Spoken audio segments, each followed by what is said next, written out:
आजी एसटीच्या ब्लाइंड स्पॉटवर आल्या। ड्रायव्हर गाडी बाहेर काढण्याच्या गडबडीत होता।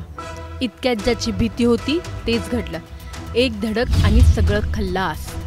सीसीटीव्ही फुटेजमध्ये कैद झालेली ही थरारक घटना नेमकी कुठे घडली, कुणासोबत घडली, का घडली, या सगळ्या प्रश्नांची उत्तरं या व्हिडिओतून जाणून घेणार आहोत। त्यासाठी हा व्हिडिओ शेवटपर्यंत पहा आणि टाइम्स नाऊ मराठीला फॉलो आणि सबस्क्राइब करायला विसरू नका।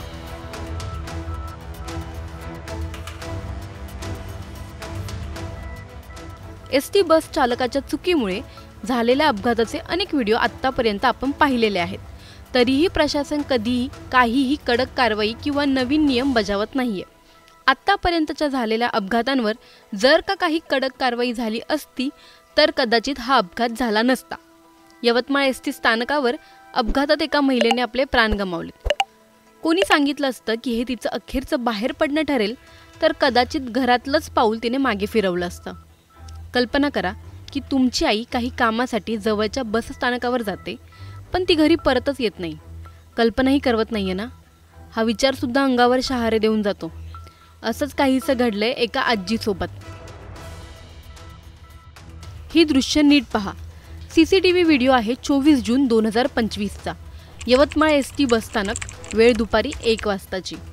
अनेक प्रवासी ह्या स्थानकावर ये जा करताना आपल्याला दिसत आहेत। या व्हिडिओमध्ये ताई देवसिंग सुद्धा आपल्याला रस्ता ओलांडताना दिसतायत। रस्ता ओलांडताना मागून एसटी येत आहे हे जाणवताच त्या लगबगीत रस्ता ओलांडण्याचा प्रयत्न करतात, पण त्यांचे हे प्रयत्न यशस्वी होत नाही आणि यवतमाळ बस स्थानकावर घडतो मोठा अपघात। मागून येणारी एसटी बस जी पुलगावकडे निघाली होती ती अचानक त्यांच्या दिशेने आली आणि क्षणात सगळं संपलं।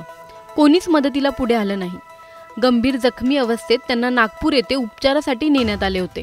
मात्र उपचारादरम्यान 65 वर्षीय ताई देवसिंग चव्हाण यांचा मृत्यू झाला। ही संपूर्ण घटना सीसीटीव्हीमध्ये कैद झाली असून सध्या सोशल मीडियावर या घटनेचा व्हिडिओ जोरदार व्हायरल होत आहे। अवधूतवाडी पोलिसांनी या प्रकरणी पुढील चौकशी सुद्धा सुरू केली आहे। सीसीटीव्हीमध्ये स्पष्ट चित्र आहे। आता एसटी बस चालकावर काही कारवाई होणार का? एसटी बस चालकाने खरंच त्यांना रस्ता ओलांडताना पाहिलं नसेल का? हा एसटी अपघात अनावधाने झाला की खरंच यात चालकाची काही चूक आहे? एसटी प्रशासनाला जाग कधी येणार? आणखी किती दिवस एसटीचा हा असाच भोंगळ कारभार चालणार आहे? असे बरेच प्रश्न आता समोर येत आहेत। प्रत्येक बस स्थानकात फूटसेफ झोन्स का नाहीत? वृद्ध नागरिकांसाठी विशेष रस्ता चिन्हांकन, लाईव्ह सीसीटीव्ही मॉनिटरिंग, चालकांसाठी अधिक कडक नियम व प्रशिक्षण का नाहीये? आणखी किती नाहक जीव गेल्यानंतर ह्या सुविधा नागरिकांना मिळणार आहेत?